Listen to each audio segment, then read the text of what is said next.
నమస్కారం ఘంటారావానికి స్వాగతం. ముందుగా ప్రధాన అంశాలు. కాసేపట్లో అమరావతి నుంచి పుట్టపర్తికి చంద్రబాబు, రాష్ట్రపతి ద్రౌపది ముర్ముకు స్వాగతం పలకనున్న సీఎం.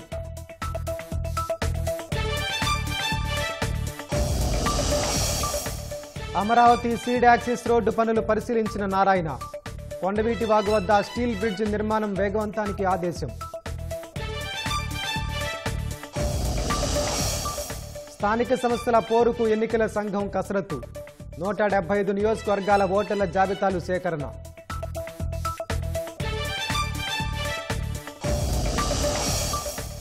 బంగాళాఖాతంలో అల్పపీడనం ఏర్పడే అవకాశం, సోమవారానికి వాయుగుండంగా మారుతుందని అంచనా.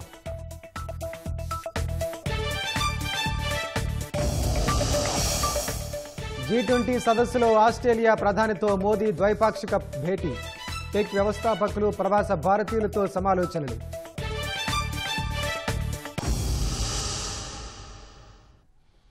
ముఖ్యమంత్రి చంద్రబాబు కాసేపట్లో అమరావతి నుంచి పుట్టపర్తికి బయలుదేరనున్నారు. పుట్టపర్తిలో రాష్ట్రపతి ద్రౌపది ముర్ముకు స్వాగతం పలకనున్నారు. అనంతరం ప్రశాంతి నిలయంలో రాష్ట్రపతితో కలిసి భగవాన్ సత్యసాయిబాబా శత జయంతి ఉత్సవాల్లో పాల్గొంటారు. మధ్యాహ్నం రాష్ట్రపతి ముర్ముకు వీడ్కోలు పలకనున్న సీఎం అనంతరం ఉపరాష్ట్రపతి సిపి రాధాకృష్ణన్కు స్వాగతం పలుకుతారు. సాయంత్రం Sri Sathya Sai institute of higher learning 44వ స్నాతకోత్సవానికి ఉపరాష్ట్రపతితో కలిసి హాజరు కానున్నారు. రాత్రికి పుట్టపర్తిలోనే బస చేయనున్న ముఖ్యమంత్రి రేపు ఉదయం శ్రీ సత్యసాయి శత జయంతి ఉత్సవాల్లో పాల్గొంటారు.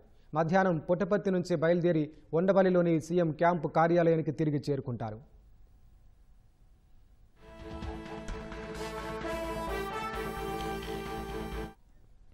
ఇవాళ డీజీపీ ఎదుట పలువురు మావోయిస్టులు లొంగిపోనున్నారు. సుమారు 30 మంది మావోయిస్టులు లొంగిపోతున్నారనే సమాచారం. దీనికి సంబంధించి మరిన్ని వివరాలు మా ప్రతినిధి నాగార్జున అందిస్తారు.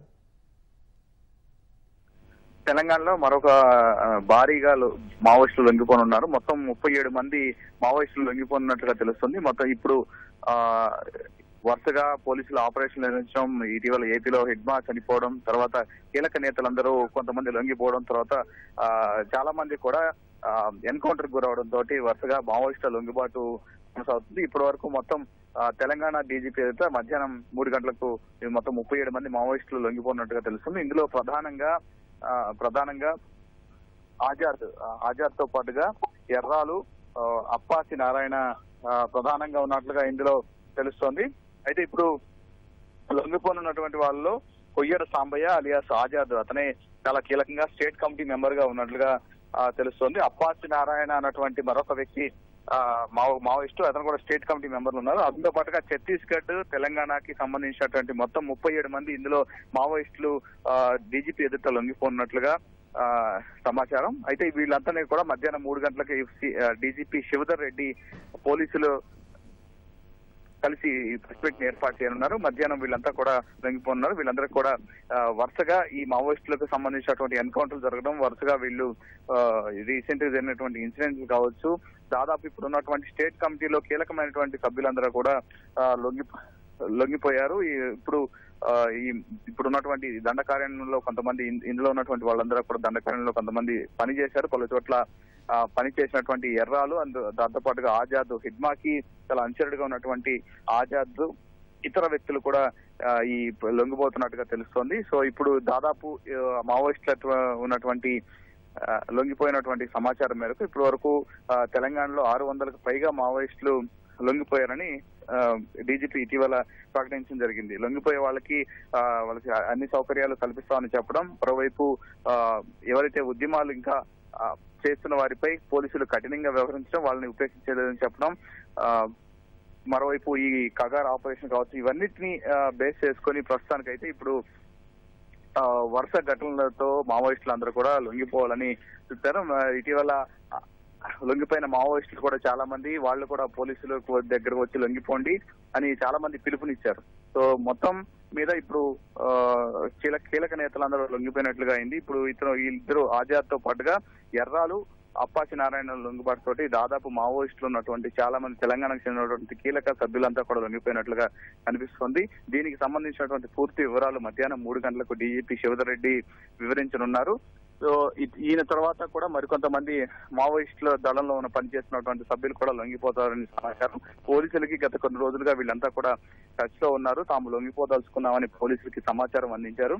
సో ఈ సమాచారం ఆధారంగా వాళ్ళకి ఈ లొంగిపోయిన వాళ్ళ వివరాలు సేకరించి పోలీసులు ఇవ్వడం జరిగింది. మరికొద్ది సేపట్లో అంటే మధ్యాహ్నం 3 గంటలకి పూర్తి వివరాలు డీజీపీ శివధర్ రెడ్డి వెల్లడించనున్నారు. ధన్యవాదాలు నాగార్జున.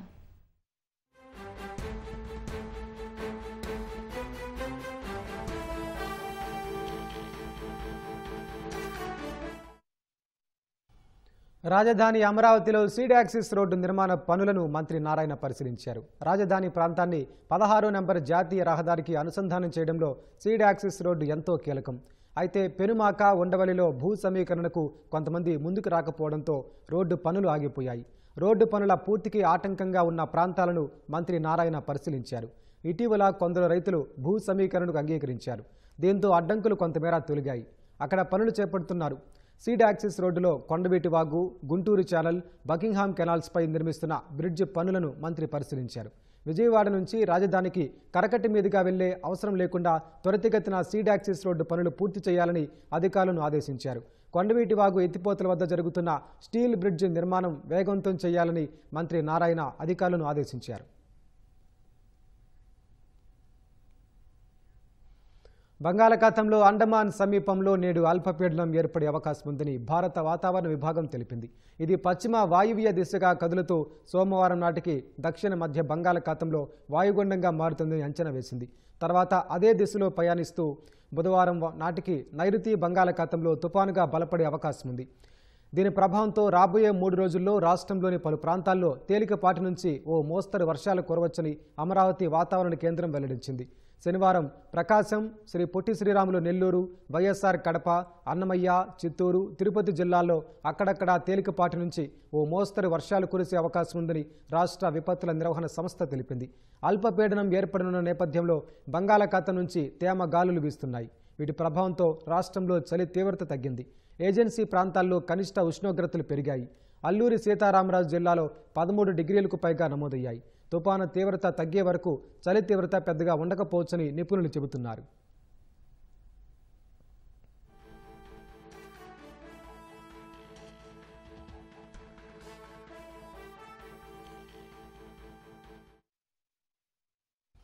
స్థానిక సంస్థల ఎన్నికల నిర్వహణ కోసం రాష్ట్ర ఎన్నికల సంఘం సన్నద్ధమవుతోంది. 175 నియోజకవర్గాల ఓటర్ల జాబితాలు సేకరించిన ఎన్నికల సంఘం మున్సిపల్, పంచాయతీల వారీగా జాబితా సిద్ధం చేయనుంది. ఇప్పటికే ఎన్నికల నిర్వహణపై పురపాలక, పంచాయతీరాజ్ శాఖలకు వేర్వేరుగా లేఖలు రాసింది. ఈ నేపథ్యంలో మంత్రి నారాయణ రాష్ట్ర ఎన్నికల కమిషనర్తో సమావేశమై ఏర్పాట్లపై చర్చించినట్లు తెలుస్తోంది. స్థానిక సంస్థల ఎన్నికలకు ప్రభుత్వం నుంచి సంకేతాలు వెలువడుతున్న నేపథ్యంలో రాష్ట్ర ఎన్నికల సంఘం అందుకు ఏర్పాట్లు చేస్తోంది. 175 అసెంబ్లీ నియోజకవర్గాల ఓటర్ల జాబితాలు రాష్ట్ర ఎన్నికల ప్రధాన అధికారి కార్యాలయం నుంచి తీసుకుంది. వీటి నుంచి మున్సిపల్, పంచాయతీల వారీగా ఓటర్ల జాబితాలు సిద్ధం చేయనున్నారు. ఇందుకోసం మున్సిపల్, పంచాయతీల్లో మాస్టర్ ట్రైనీలకు శిక్షణనిచ్చారు. ప్రభుత్వం రిజర్వేషన్లు ఖరారు చేయడమే తడవుగా ఎన్నికల నోటిఫికేషన్ ఇవ్వాలన్న యోచనతో ఎన్నికల సంఘం ఉంది.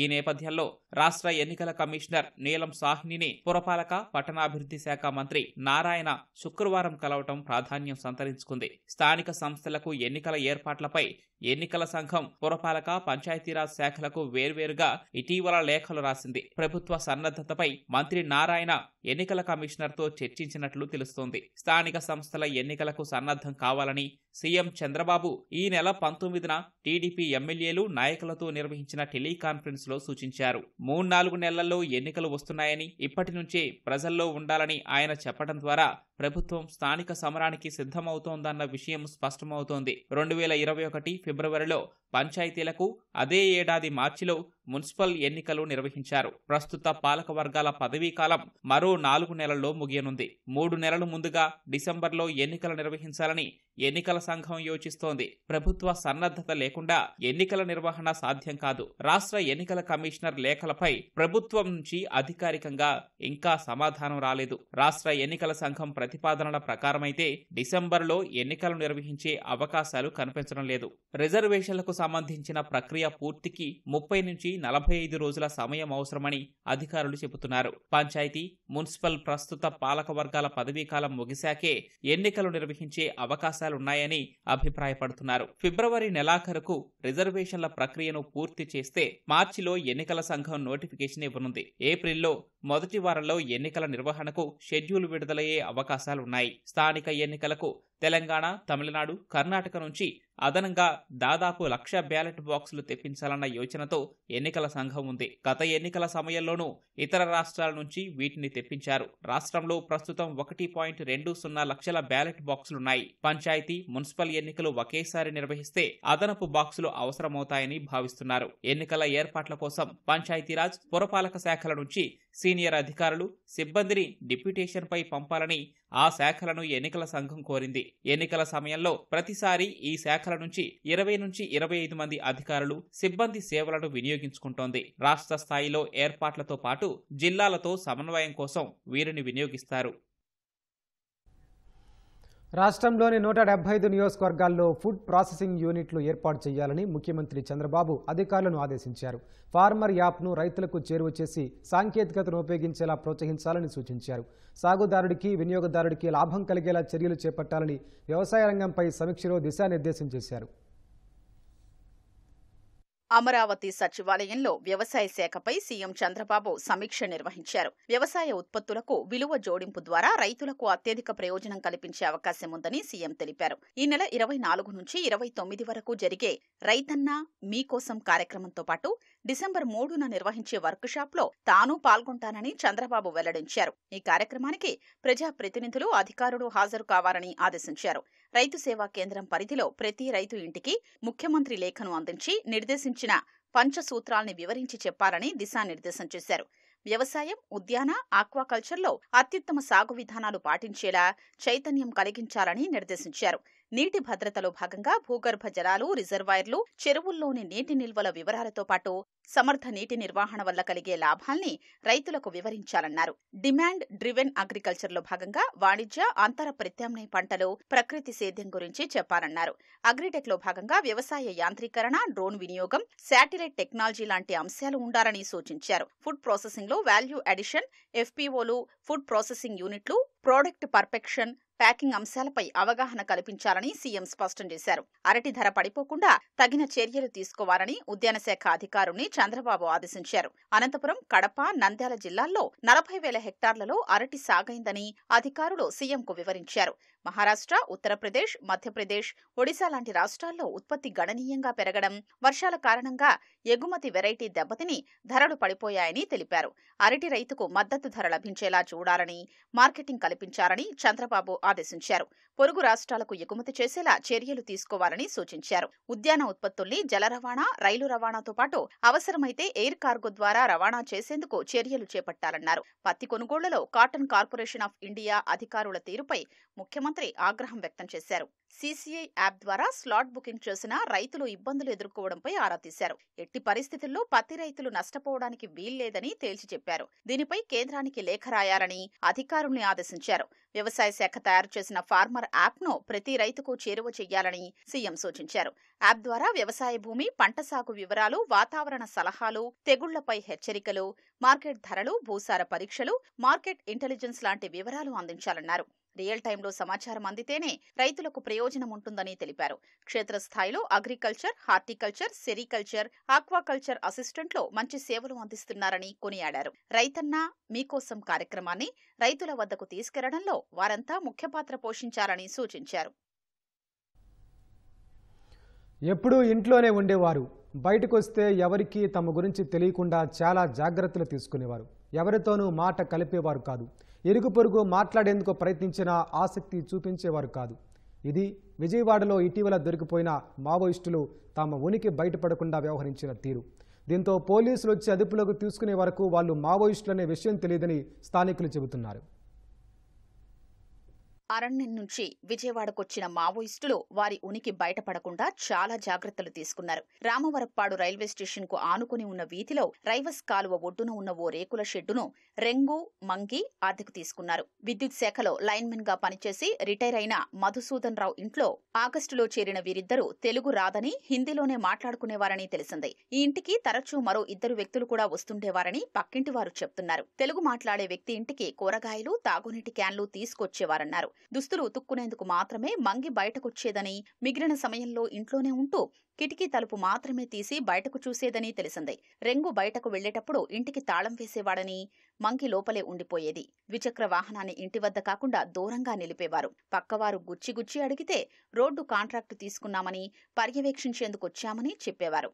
మంగి గురించి అడిగితే ఆమె తమ యజమాని భార్య అని, ఆయన రాత్రి సమయాల్లో వస్తుంటాడని చెప్పేవారు.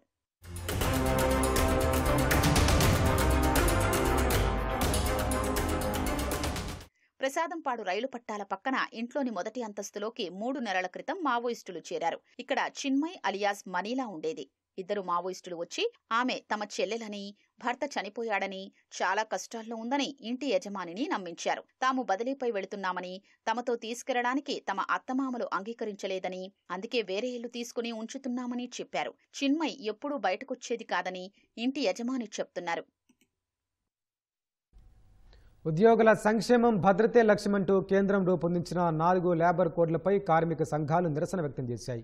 కేంద్రం తెచ్చిన ఈ లేబర్ కోడ్స్ కార్మికులకు నష్టం కలిగించేలా, కంపెనీలకు అనుకూలంగా ఉన్నాయని ఆరోపించాయి. ఈ మేరకు కొత్త సంస్కరణలను వ్యతిరేకిస్తూ 10 కార్మిక సంఘాలు సంయుక్తంగా ప్రకటన విడుదల చేశాయి.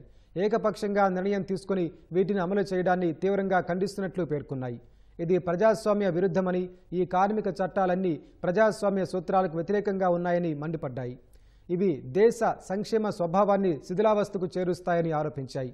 అయితే ఈ లేబర్ కోడ్స్ను భారతీయ మజ్దూర్ సంఘం స్వాగతించింది. ఇవి కార్మిక సమస్యలను పరిష్కరిస్తాయని తెలిపింది. వేతన కవరేజీని విస్తరించడం, అసంఘటిత రంగాలకు చెందిన కార్మికులకు సామాజిక భద్రతను కల్పించడం వంటివి శ్రామిక శక్తి ఆకాంక్షలకు అనుగుణంగా తెచ్చిన సంస్కరణలుగా అభివర్ణించింది. G20 దేశాల 20వ శిఖరాగ్ర సదస్సులో పాల్గొనేందుకు ప్రధాని నరేంద్ర మోదీ దక్షిణాఫ్రికాలో జోహన్నెస్బర్గ్ చేరుకున్నారు. గౌటెంగ్లోని ఎయిర్ ఫోర్స్ బేస్లో దిగిన ప్రధానికి అధికారులు ఘన స్వాగతం పలికారు. స్థానిక సాంస్కృతిక కళా ప్రదర్శనలతో ఆహ్వానించారు.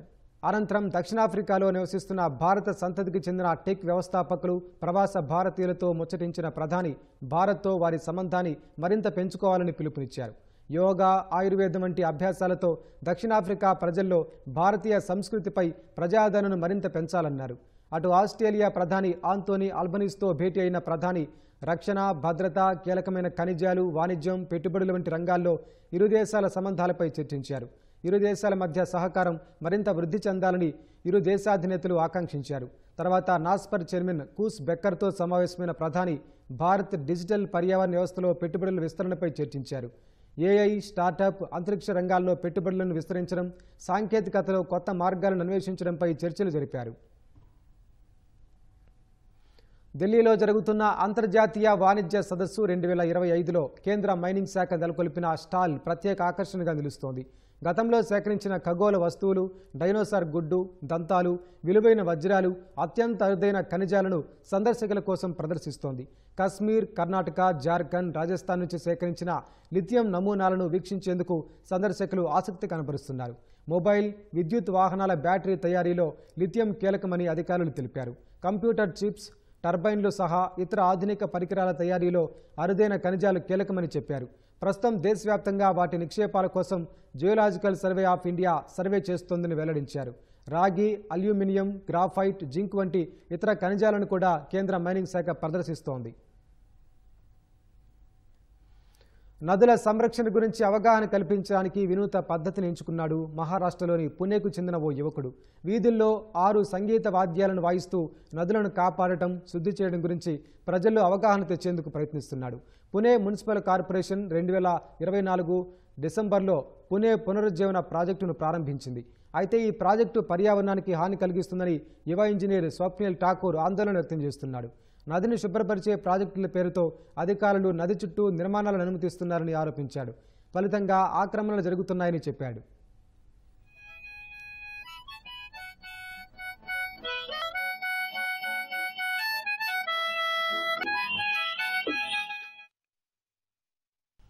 కోటికి పైగా మొక్కలు నాటి ఇంటి పేరునే వనజీవిగా మార్చుకున్న పద్మశ్రీ దరిపల్లి రామయ్య జీవిత చరిత్ర వెండితెరపై రానుంది.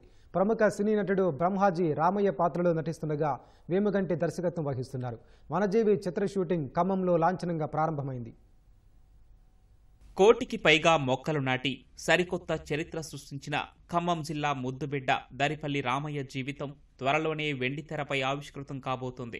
జీవితమంతా మొక్కలు నాటి వాటిని భావితరాలకు అందించడమే లక్ష్యంగా రామయ్య పనిచేశారు. తన ఇంటి పేరునే వనజీవిగా మార్చుకొని ప్రత్యేక గుర్తింపు సాధించారు. ఆయన జీవిత చరిత్రను దర్శకుడు వేముగంటి తెరకెక్కిస్తున్నారు. వృక్షో రక్షతి రక్షితః ట్యాగ్ లైన్ తో ఈ చిత్రం రూపుదిద్దుకుంటోంది. ప్రముఖ నటుడు బ్రహ్మాజీ రామయ్య పాత్రలో నటిస్తున్నారు. ఖమ్మం జిల్లా బల్లేపల్లిలో వనజీవి రామయ్య సినిమా చిత్రీకరణ శుక్రవారం లాంఛనంగా ప్రారంభించారు. వనజీవిగా బ్రహ్మాజీ మొక్కను నాటి నీళ్లు పోసే దృశ్యాన్ని తొలి షాట్ గా చిత్రీకరించారు. సినీ నటి నాగరాణి వనజీవి సతీమణి జానకమ్మ పాత్రలో నటిస్తున్నారు. ఖమ్మం నగర మేయర్ పునుకొల్లు నీరజ, జిల్లా అటవీ అధికారి సిద్ధార్థ్ విక్రమ్ సింగ్ తొలి క్లాప్ కొట్టారు.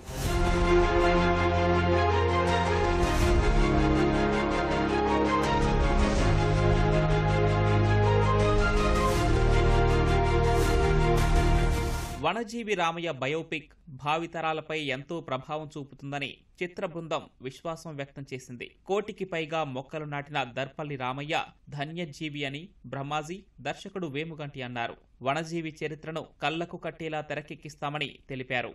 ఒక మనిషి సర్వస్వం మొత్తం మొక్కలే అనుకుని ఉండడం అనేది ఇంపాసిబుల్. యాక్చువల్గా కొంతకాలం చేస్తాం, తర్వాత నెమ్మదిగా అది సంపాదనలు పడిపోయి మన ప్యాషన్లు కొన్ని మంచి కార్యక్రమాలు లైఫ్ లాంగ్ చేయలేం. అటువంటిది మొత్తం లైఫే దారిపోస్తాడు ఆయన.